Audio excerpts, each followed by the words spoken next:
All right. Our last speaker of the morning is the Chief Clerk of the General Land Office, but housekeeping. We have a lunch buffet. Is that correct, James? Out there, and then you come back in here and eat here. We will start promptly at 1 p.m. But before you get your food, is the Chief Clerk of the Texas General Land Office, Jennifer Jones. Jennifer has more than 30 years of experience in Texas state government. She joined the GLO in February 2023 and currently serves as Chief Clerk and Deputy Land Commissioner. You don't mention you're the second woman. His first woman was less than 10 years ago, so another important gender milestone. Jennifer worked at the Texas Sunset Advisory Commission for nearly 30 years, where she started as an executive assistant and worked her way up to become the Sunset Commission's first female executive director. During her time at Sunset, Jennifer worked closely with Land Commissioner Don Buckingham, who served both as a public member and a Senate appointee to the Sunset Commission. Jennifer is a native Texan, born in San Antonio, and grew up in Austin with a BA in English from UT Austin and a master's in public administration from Texas State University. Please welcome Chief Clerk Jennifer Jones.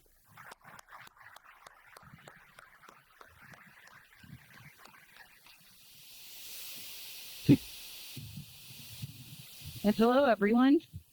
Thank y'all for having me today. And I don't know about the placement. Right before lunch and following that amazing presentation, that now I'm inspired. Thinking about swashbuckling and traipsing the world. So that was really great. I really enjoyed it. And it's kind of the theme of just a few things I want to say today is that, yes, Mark mentioned, thank you for my introduction. I appreciate it. Mark mentioned that, I came to the land office with our new first female land commissioner, Dawn Buckingham. And she is on state business, but she is overseas on state business and cannot be here today. And so I am very lucky to be in her spot. So I appreciate the opportunity, Mark and James. Appreciate that. But on behalf of her, I do want to thank all of y'all for being here and having this opportunity to learn more about Texas history through our Save Texas History program. I've been learning ever since I got to the General Land Office, and this is my first time attending the symposium, which I'm thrilled to be here and doing. But as my bio said, I spent 30 years in state government, and I was at the Sunset Commission. I don't know if y'all all know what that is or not, but we reviewed state agencies. Every state agency has an expiration date. So before that expiration date hits and they go out of business, our teams would go in and do a top-to-bottom management reviews. So I can't tell you how many state agencies I participated in reviews of and learned so much. And that was the best part of that job. It had its ups and downs with the politics and things like that. But learning about what every state agency did and how they did it and the people who did it were very important to me. And I did not have the opportunity to learn that much about the General Land Office, however, because only 2 parts of it were under Sunset that I worked on. And so when the commissioner asked me to come and join her at the GLO, I jumped at the opportunity. It was a great time. It was time to pass the torch at Sunset, but to work with her in a different capacity and to get to learn again thrilled me beyond what y'all could even imagine. And to have that opportunity after 30 years already working with the state was great. So I am a little embarrassed to say that when I did come to GLO, that I didn't know that much about it. And ever since then, I'm a lifelong learner. And ever since I got there, I've been learning something new about the GLO and its impact on the state of Texas every day. And today is no different. I've learned so much more, not just about GLO, but so many other things. But y'all probably know more of this than I do, but GLO is one of the most fascinating state agencies in Texas. And some of the first things that I learned that I still think are so interesting is that it is the oldest state agency in Texas. The commissioner, y'all know, it predates the governor, which the commissioner likes to point out as well sometimes. And also, when Texas joined the United States, because we were a republic, we got to retain all of our public lands. And that is what GLO is the keepers of, are all those public lands to manage them. And it's very unlike most other states, because that's usually when a state joins the United States, the federal government takes most of the land. But Texas, only 2% of our land is in federal hands. And so we have a very critical and important job in protecting those lands at the GLO. And I love being a part of that. And GLO is also one of the most diverse agencies in Texas, too. So we were created as the keepers of the public land, to the deed records, the mapping, all of that amazing jobs that the Archives and Heritage Division has done. But we also manage the Alamo, as Mark talked a lot about, and took a couple of my bullet points. So I'm not going to go back over that. But if y'all haven't been down there recently, it is undergoing a major restoration project. Something about the Alamo happens every day that we hear about at the GLO. And I went down about a couple months ago, and I hadn't been down there since I was a child, when growing up, and my family was in San Antonio. And it is amazing to see the work that is done, and the Ralston Center. And I don't think Mark mentioned, but the center houses the Phil Collins collection. If y'all have heard of that, he had one of the largest collections of Alamo artifacts in the world. And it is housing that collection. It's amazing to see those pieces there. So I do encourage visits to the Alamo. So we have our archives, we have the Alamo, but then on talking about diversity, we also are the protectors of our Texas coast and beaches. And I have to get my numbers right, but we protect 367 miles of Texas beaches and more than 3,300 miles of the shoreline of the bays and estuaries in Texas. So we're doing a ton of work, especially right now. We're doing a lot of beach nourishments, re-nourishments, and the erosion that has been caused. We are trying to help repair the beaches and stop that so that we all have access to our open beaches in Texas, and everyone here can enjoy those. And then we also serve Texas veterans. We do that through land loans, home loans, improvement loans, and also through our state veteran cemeteries and our nursing homes that are throughout the state. We're currently building a new state veterans home in Fort Worth, and we've done 2 expansions on cemeteries and are building a new one in Lubbock as we speak. And so that is something that is very important to all of us at GLO, is honoring those that have served for us. And then last but certainly not least, one of the newer additions to the GLO is disaster recovery. We have a large disaster recovery division, and we are not the first responders in disasters, but we come in after, and we receive FEMA dollars to help rebuild, restore, and kind of build up the infrastructure so that maybe next hurricane or next wildfire or next flood, that our infrastructure is more stable and can suppress some of the damage that has been done before. So like I said, we are certainly a very interesting agency, certainly a diverse agency, and it's amazing what you can learn just at one agency. So anyway, but back to our original purpose, managing the lands.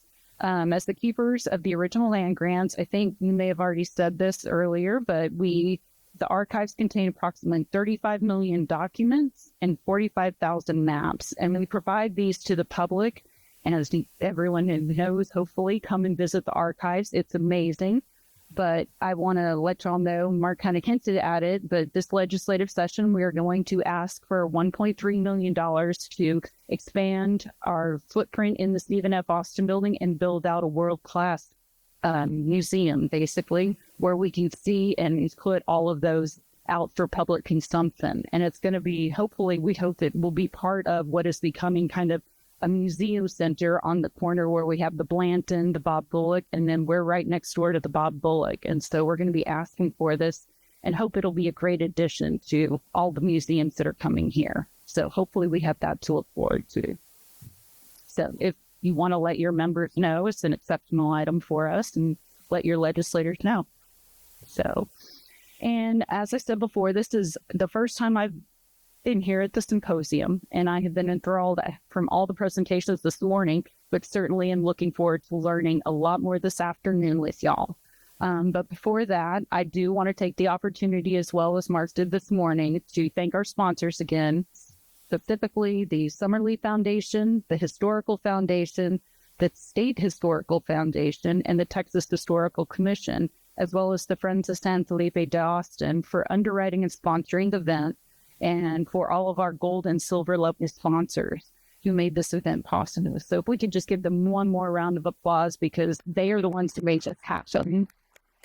Thanks, y'all. And finally, I want to thank you all again for being here and for supporting Saving Texas History and our programs in the GLO.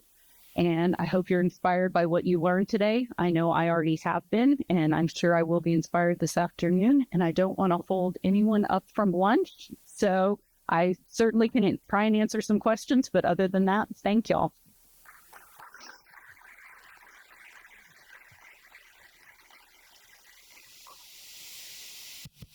Short and sweet before lunch.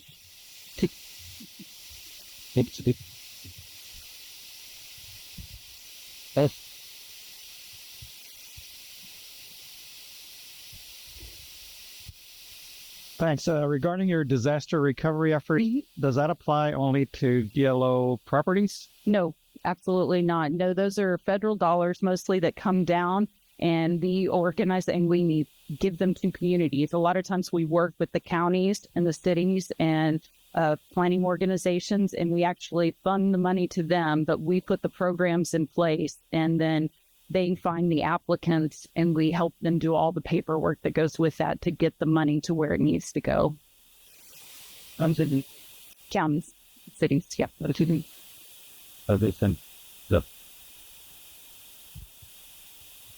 Is there somewhere we can get more information about the special appropriation, looking forward to the museum?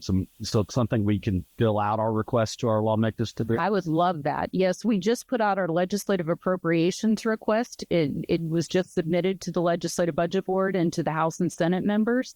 And so it will be going through the budgeting process, which starts once session starts. So there is a full write-up on the archive request for exceptional funding for that in there. And it's under exceptional items. I think it's on page 2 or 3 of our legislative appropriations request. And are already been posted to the website? I will have to check if I just got the printed copy yesterday. It was supposed to be up on the website. I will have to check. Okay. But it will be this week. Gross. Thank you. Yep. What constitutes that 2% of federal land?